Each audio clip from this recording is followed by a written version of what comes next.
I really like golden hour photography. I'm not really big into harsh light. I like to have things a little bit flatter to begin with. A lot of the extra sauce can be sprinkled on in post. Oh, that's cool.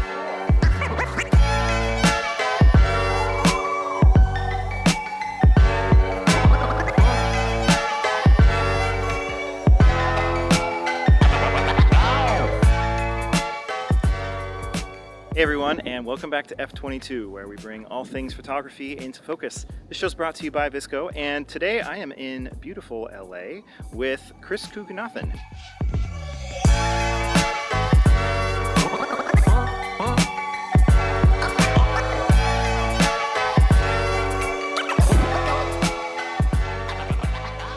We start by just having you tell us a little bit about yourself, who you are, where you are, the kind of work that you do. What's up? My name is Kris Kuganathan. I am a Southern California-based photographer. I started out doing a lot of cityscape, landscape style photography through the community, started to get jobs kind of thrown at me randomly, and then next thing you know, I was shooting a lot of EDM shows, rap shows for talent agencies, PR agencies, publications. I've worked with deadmau5, Shoreline Mafia, Millennium, A$AP Ferg, etc. And I also, with my fiance, shoot portraits for couples and families and things of that nature. How would you describe your work? I'm a big fan of punchy colors, deep blacks, crushed shadows. I typically like to shoot when the sun's a little bit more diffused or a little bit closer to the horizon. Still too high, you would kind of want the sun to be a little lower. Probably want it to be a little bit lower. A lot of those harsh shadows on those buildings, you start getting less crushed blacks and then less like really blown out highlights and whites. Typically things start to mellow out. If I do want to pull up those blacks, I could certainly do that in post, and the same thing goes for the whites as well. The light is getting to that perfect point right now. We're about 20 minutes to sunset. So we're gonna snap, I don't know, maybe like 5 to 10 minutes of some portraits of Nick, and then we're gonna move over to that apartment building right over there. But right now, Nick, I'm gonna need you. Let's get you down in the middle of the street. I really wish that red car wasn't there, but that's what post-processing's for. So we did some wider shots of Nick when we were in the alleyway. So now, just to complete a set, I'll want to show off the city, and then I'll also want to go ahead and show off him. So I'm talking about the details, his shoes, his pants, his clothing, etc. So I put the 70 to 180 on. I'm going to be punching into him primarily. The city's going to be in the background. We're going to pull it down to like 2.8, so we'll get that buttery smoothness in the background. But yeah, let's get to it.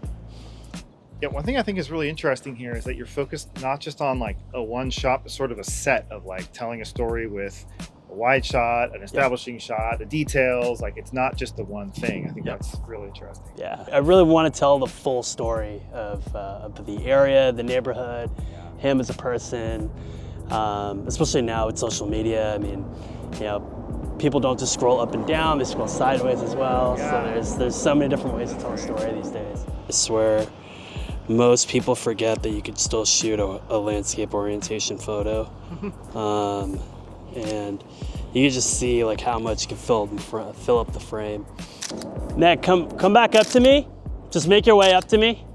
So I'm gonna need you to go up on that. Railway? Yeah, see where the stairs are? Yeah. I'm gonna need you to go up there and then meet me up there. I'm gonna be up here. There's like a little landing where I can see you. Oh, I and I can see the city in the background. For sure. I get what you're saying, yeah. I'll meet you, but I'll be around this way. So just try not to get kicked out for 5 minutes. Okay. So we're gonna go up here. There's a cool little spot that'll give us a view of him, like an apartment building, and the city in the background. We're about 10 minutes to sunset, so the sky's gonna light up. Timing is really key. I mean, we've been here for quite a while, but the gold of what we're gonna get is gonna be right here.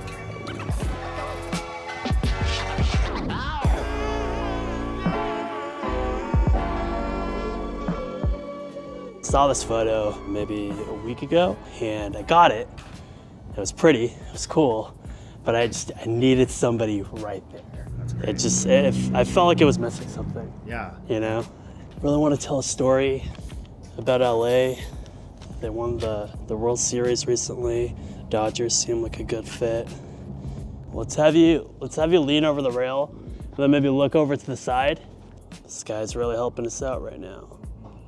This is a tough exposure situation because of the dynamic range. What's your approach to that? Exposed for the highlights, you can always lift the shadows. The shadows are always recoverable, especially now. I mean, there's a lot of really cool tools. If you really have to, I don't think it's necessary, but even like AI denoise, you can really fix your shadows. Those highlights, once they're blown out, they're gone. Yeah. You know, so. And then are you going for like a blurry city in the background? Or are you trying to get everything sharp? What's the approach? You know, I'm staying around 5.6. Okay. I want to keep everything relatively sharp, but I don't want to drive it all the way up to 8 or 9 where I start to lose Nick in the shadows. Yeah.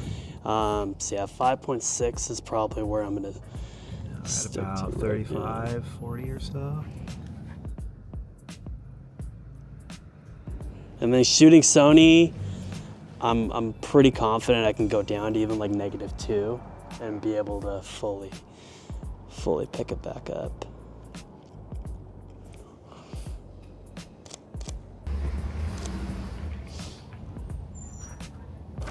Bumping my ISO just a little bit because I'm losing them in the shadows, but that's okay. ISO's still only around 320, so. Oh yeah. Yeah, hold that. Yeah, I love that.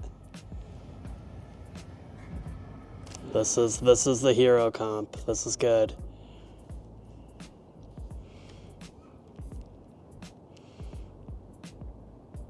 In Sony we trust, I think we got it, but just in case, we're gonna drop our exposure just to make sure we get our sky.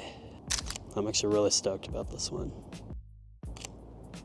And then one thing too that we were kind of talking about earlier was community. Like I just envisioned him standing behind the rail. That's all I had, but that just Yeah, that was his idea, right? that was him. Yeah. Pro tip: always know your camera's dual native ISO. Yeah, so like the base ISO, I'm assuming is like 100. Yep. And then at some point on the way up, there's a point where the dual gain kicks in. Yep. And so you're saying 800 is that point here on the, is it the A7R? A7 IV. Yeah. Yep. So shooting at 800 will actually be less noise than shooting at 700. Exactly. Yeah. So typically I'll go to like 200-300 and then I'll jump all the way to 8. And then it'll save me some shutter speed.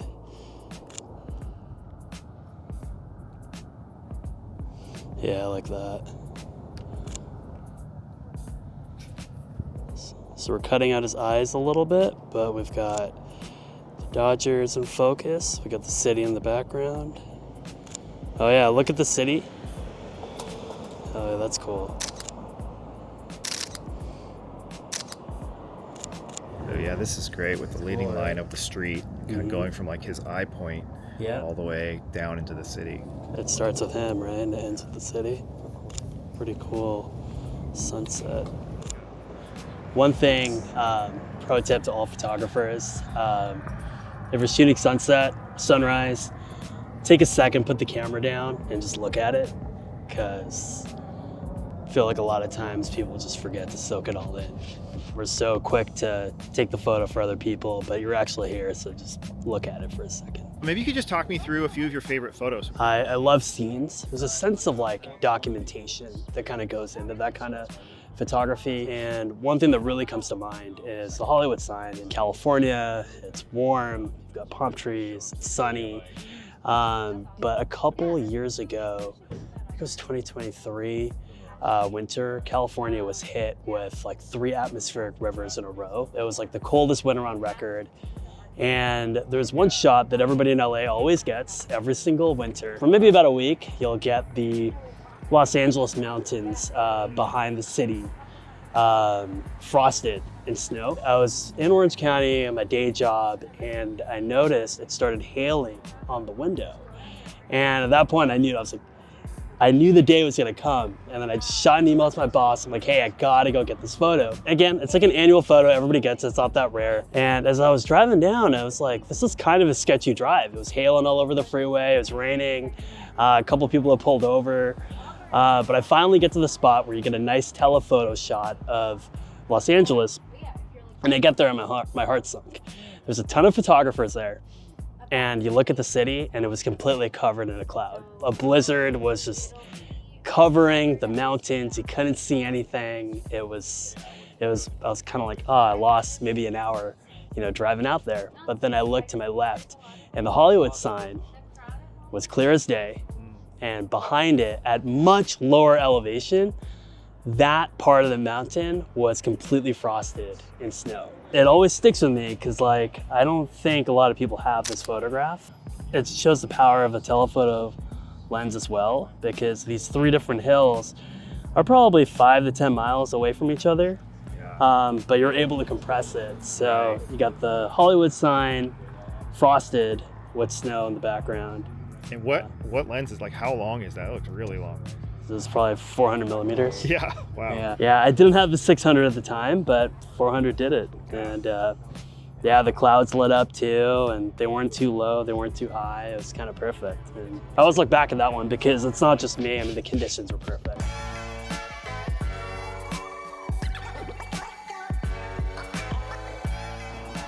Hey, all right, so we are down in downtown Los Angeles. We've got City Hall right behind you.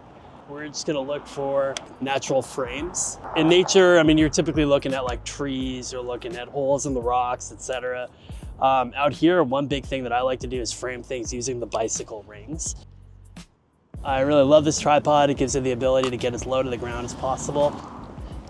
And I always say, if you wanna get low angles and stuff, you're gonna get a little bit dirty. So just be willing to sit on the ground, take a shower when you get home. So on shots like this, I spend a lot of time just getting the frame right. Because once you have your frame right, now you're just clicking away, timing cars. There's an added complexity because I have a 14 millimeter on this, so it starts to bow on the ends. You fix that stuff in post, but it's not very fun. This is a wider lens, yeah? This is a 14 millimeter. Okay, yeah. Yeah, that's a 24. So that's all the way in. That's all the way into 24. Pull out to about 14. And it's a little tricky because we're on a hill. It's bowing a little bit, but you want to make sure your horizon's as straight as possible. Right. This is one of those ones that's so tricky to find where straight is. Yes. Because you've got all these diagonal lines everywhere. Yeah. What's your point of reference? Yeah. To a quick little test shot. I always use my 2-second timer. You don't want to introduce any sort of shake. Is this a few seconds? This is, what do I have this on? 1/3. Okay. So you're starting to get things sharp.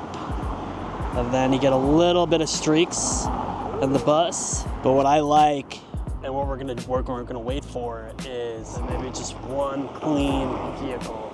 Okay. Now we wait for a bus.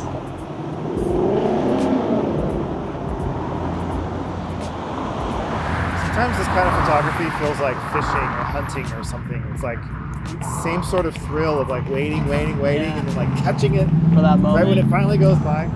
Yeah. What's the longest you've ever waited for a shot like this? Hours. Dang. But Have you ever waited and it just never happened? yeah. Yeah. Yeah. Here we go.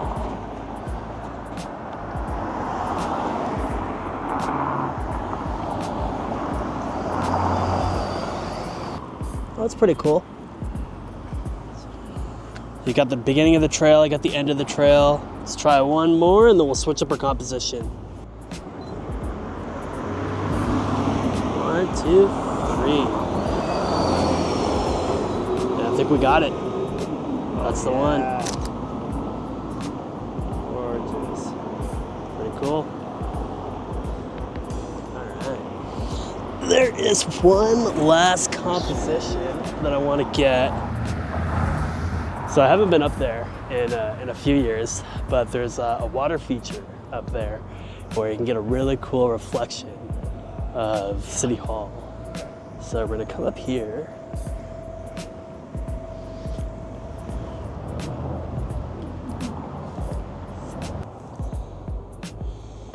Line them up.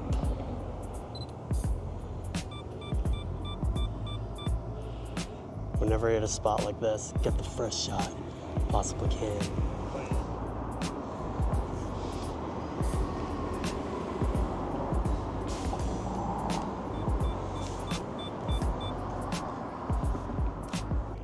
play around with the f-stop, drive it up to f16. It's be a 6-second photo, but hopefully all these stars will start to burst. All the light bursts. Yeah, the higher the aperture. The sharper the stars are. One thing I am noticing is a lot of light bleed. Like here.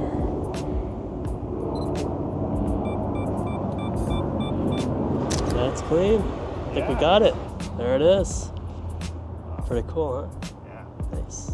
All right, thank you so much, Kris. It's been amazing to watch you work. We've taken some wonderful photos, just so interesting and inspiring to see your process. So thank you for your time. Thank you all for watching. And how can people see more of your work if they want to see more of the amazing stuff that you do? If you want to see more, just check me out on VSCO. It's at Kris Kuganathan. Yeah, I appreciate you hanging out with me this evening. I had a great time. Shout out to all of you guys for hanging out with us. Thank you, Kris, for your time. And thank you all for watching. And we'll see you on the next one. Thanks, guys.